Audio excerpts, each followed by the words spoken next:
Saya sering katakan gini Pak, kalau mau melihat anak yang sebenarnya, mau agama apa, bangsa apa, status sosial apa, lihatlah malam Pak ketika mereka sedang tertidur nyenyak.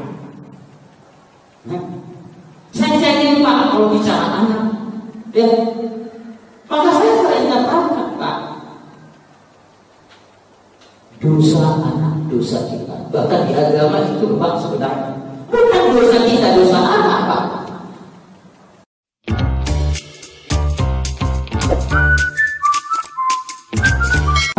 Ya, nggak ada Pak yang bisa dipaksakan jadi bagus Pak. Percaya ya. Coba Pak, ya.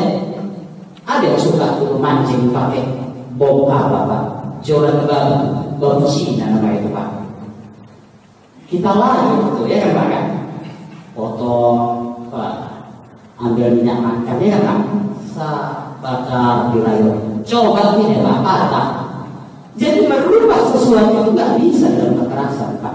Ya, maka kaitannya juga dengan apa yang dikatakan ya ahli marketing Amerika Dale Carnegie yang terkenal dengan Carnegie Institute-nya, maka dia katakan untuk apa bersuara keras jika dengan kelembutan bisa merubah sesuatu.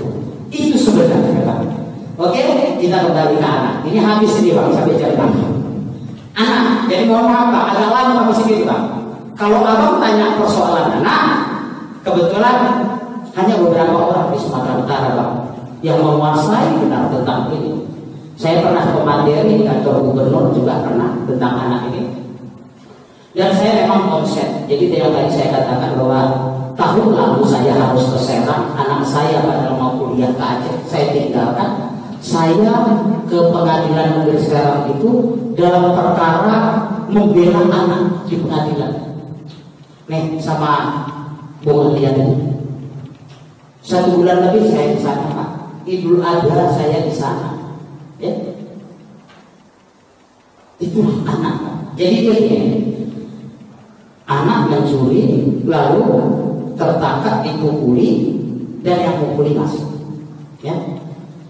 Jadi begini Pak, bahwa anak-anak itu dalam ilmu psikologi, bahkan dalam agama adalah orang yang memang ya secara psikologis dan secara hukum dia memang belum mampu untuk mempertimbangkan baik buruknya satu perbuatan. Oh dia sering mencuri, banyak faktor penyebab. Satu, karena diajari. Yang kedua, karena lingkungan. Yang ketiga, mungkin bapaknya juga maling. Jadi maka saya sering katakan, kalau berbicara tentang anak Pak, sebenarnya nggak ada anak si Adi, nggak ada anak si Ida Pak. Yang ada anak kita semua itu. Ya, itu anak kita semua. Dan kita punya tanggung jawab Pak, tanggung jawab moral yang begitu besar. Bagaimana agar mereka sebagai anak-anak yang merupakan generasi daripada ya masa depan bangsa ini.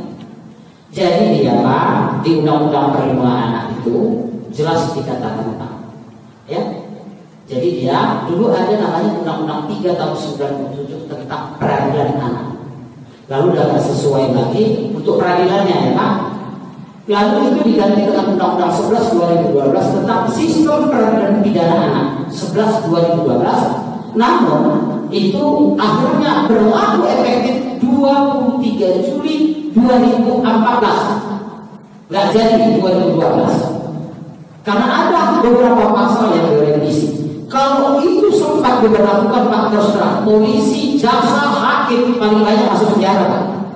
Karena ada salah satu pasal 79 yang akhirnya harus dihapus. Di situ jelas dikatakan bahwa penyidik, penuntut dan hakim ya dilarang melakukan penahanan terhadap anak. Ya. Jika penyidik, penuntut dan hakim melakukan hal tersebut, maka penyidik, penuntut dan hakim diancam dengan hukuman pidana 2 tahun penjara. Nah itu dia Pak. Dan itu akhirnya harus dihapus. Maka dirubahlah pasal itu bahwa penyidik, penuntut dan hakim wajib melakukan diversi terhadap anak yang melakukan, ya, anak yang melakukan tindak pidana atau anak berhadapan dengan hukum, ya, pada semua tingkatan, baik di tingkat penyidik, penuntut dan hakim, bahwa penyidik, jaksa, penuntut umum dan hakim tidak boleh melakukan penahanan terhadap anak, ya, jika anak tersebut melakukan perbuatan pidana yang ancaman pidananya di bawah 7 tahun penjara sepanjang mendapat jaminan dari keluarganya. Ya, jadi banyak dan itu berlaku. Kenapa seperti itu, Pak? Ya, saya sering katakan gini, Pak, kalau mau melihat anak yang sebenarnya, mau agama apa, bangsa apa, status sosial apa, lihatlah malam Pak ketika mereka sedang tertidur nyenyak. Saya cengeng, Pak, kalau bicara anak, ya. Maka saya sering katakan, Pak,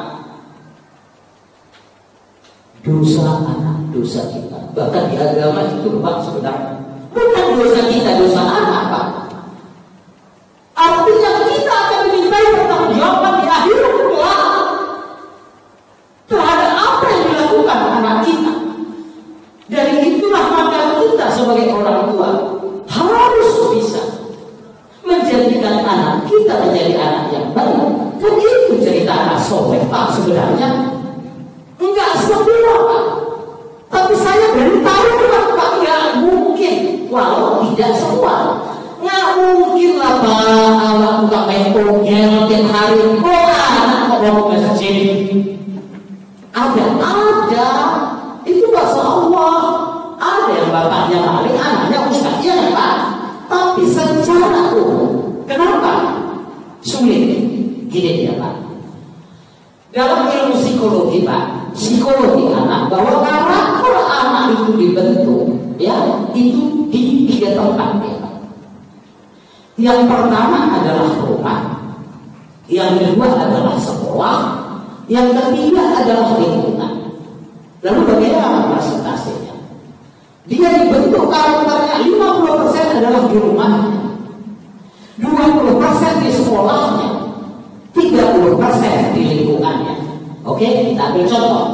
Keluarganya broken home, lingkungannya lingkungan setan. Lalu gimana dia menjadi anak baik, Pak? Lalu kita salahkan anak. Sama kalau kita orang tua, Pak. Itu yang saya tadi cerita Solo, Pak. Di Solo itu ada peraturan wali kota. Saya terkejut, Pak. Saya di hotel. Ketika jam 6 itu berbunyi, Pak, sirine, kentongan. Lalu saya tanya security, Mas, itu suara apa? Belum pernah tinggal di sini ya, Mas? Enggak, baru sekali ini. Itu di sini setiap jam 6 itu semua lingkungan kan ada pos kamling di sana. Jadi pos kamling ada permanen. Kalau kemampuan mereka misalkan sirine, pakai sirine. Kalau yang enggak kentongan itu bunyi, Pak, jam 6. Pertanda bahwa semua rumah tangga wajib matikan televisi. Sanggup kita lakukan nih. Matikan televisi itu nanti dikontrol sama Satpol PP, Pak, sama polisi. Seperti itu. Jika ternyata tidak TV antara jam 6 dan 9 denda. Kenapa seperti itu, Pak? Karena antara jam 6 sampai jam 9 malam, ya, berdasarkan peraturan wali kota, adalah jam anak belajar dan orang tua salah satu dari dua wajib mendampingi anaknya belajar. Sanggup kita, Pak? Oke, kita lagi ke ilmu psikologi, Pak. Kita kan enggak, Pak. Mulailah nanti kita lihat. Nah, ya. Belajar kau nak, tapi kau bilang kau besok ujian. Iya nak, iya ya.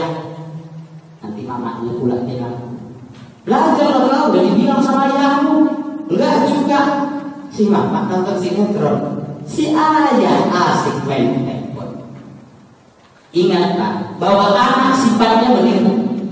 Mungkin dia gak mau, Pak. Tapi dalam hatinya tahu itu dia bilang, mama itu suruh nyawa belajar. Dia nonton sinetron, ayahku ngobrol lagi sama kawannya. Iya enggak? Inilah yang tercipta karakter anak.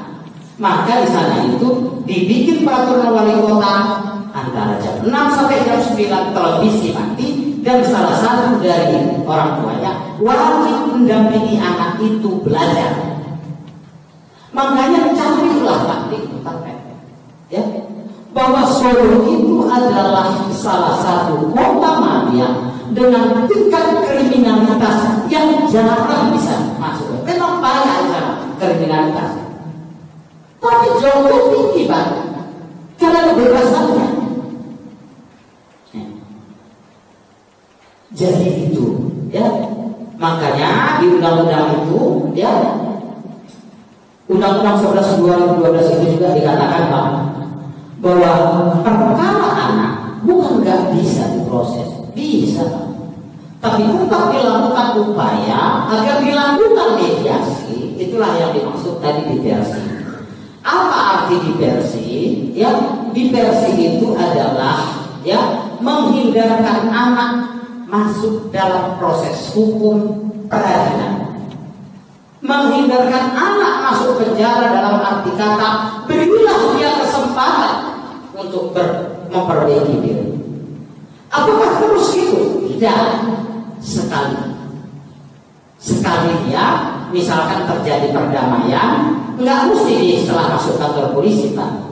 Ya, jadi ada namanya untuk anak ini, ada namanya penerapan restoratif justice. Restoratif justice itu adalah keadilan restorasi. Apa syaratnya?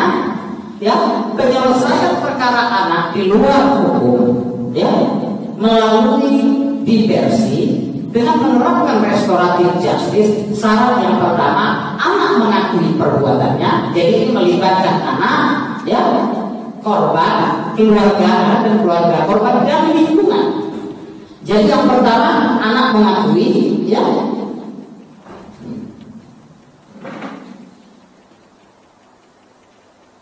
Jadi anak mengakui perbuatannya. Yang kedua, meminta maaf dan menyesal serta berjanji tidak akan melakukan perbuatannya kembali. Cukup. Lalu misalnya